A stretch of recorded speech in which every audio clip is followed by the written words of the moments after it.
অন্তর্বর্তীকালীন সরকারের কাছে জনগণের আকাঙ্ক্ষা তারা একটি নিরপেক্ষ নির্বাচন করবে। সেজন্য দেশের সাংবিধানিক প্রতিষ্ঠানগুলো দ্রুত সংস্কার করার দাবি করেন বিএনপি মহাসচিব মির্জা ফখরুল ইসলাম আলমগীর। তিনি বলেন, স্বৈরাচারের দোসররা এখনো চারদিকে চক্রান্ত ছড়াচ্ছে, তাদের ফাঁদে পা দিয়ে বিভক্ত হওয়া যাবে না। হাবিব রহমানের প্রতিবেদন।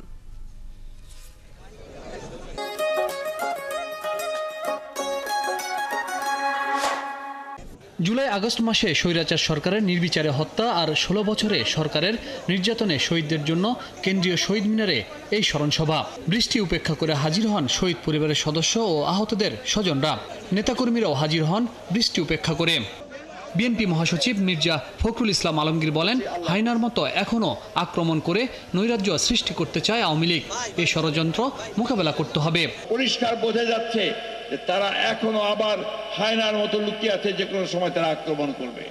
সেই আক্রমণকে আমাদের প্রতিহত করতে হবে, আমাদেরকে গণতন্ত্রকে প্রতিষ্ঠা করতে হবে। বন্ধুগণ, ফখরুল বলেন, ১৯৭১ সালের পর বাকশাল করে গণতন্ত্র ধ্বংস করেছিল আওয়ামী লীগ। ২০০৮ সালে ক্ষমতায় এসে স্বৈরশাসকে রূপ নিয়েছে। তাদের ষড়যন্ত্রে পা না দেওয়ার আহ্বান মির্জা ফখরুলের। এখনো চতুর্দিকে নাগিনীরা ছড়াইছে নিঃশ্বাস, সেই তাদের চক্রান্ত তারা বিভিন্নভাবে ছড়াচ্ছে এবং আমাদেরকে বিভক্ত করবার চেষ্টা করছে। আজকে আমাদের যেটা প্রয়োজন সবচেয়ে বেশি, তা হচ্ছে আমাদেরকে ইস্পাতের ঐক্য, যে ঐক্য নিয়ে আমরা দীর্ঘ ১৬ বছর লড়াই করেছি, সেই ঐক্যকে অটুট রাখা এবং কোনো মতেই তাদের চক্রান্তে পা না দেওয়া। অন্তর্বর্তীকালীন সরকারের কাছে মানুষের অনেক আশা একটি নিরপেক্ষ নির্বাচনের ব্যবস্থা করবেন। আজকে একটা সংগ্রামের মধ্য দিয়ে, আত্মত্যাগের মধ্য দিয়ে আমরা একটা অন্তর্বর্তীকালীন সরকার পেয়েছি।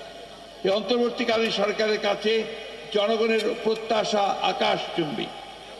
জনগণ মনে করে যে এই প্রত্যাশা করে যে এই সরকার তাদের এমন একটা গণতান্ত্রিক ব্যবস্থা, একটা লেভেল প্লেইং ফিল্ড তৈরি করে দেবে। গণতন্ত্রের প্রতিষ্ঠানগুলোকে আবার তারা সংস্কার করে এমন একটা জায়গায় আনবে যেখানে সত্যিকার অর্থেই একটা অর্থবহ নির্বাচনের মধ্য দিয়ে, নিরপেক্ষ নির্বাচনের মধ্য দিয়ে আমরা একটা গণতান্ত্রিক রাষ্ট্র, গণতান্ত্রিক সমাজ প্রতিষ্ঠা করতে পারি।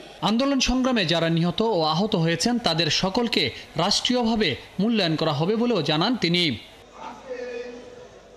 হাবিব রহমান, ৭১, ঢাকা।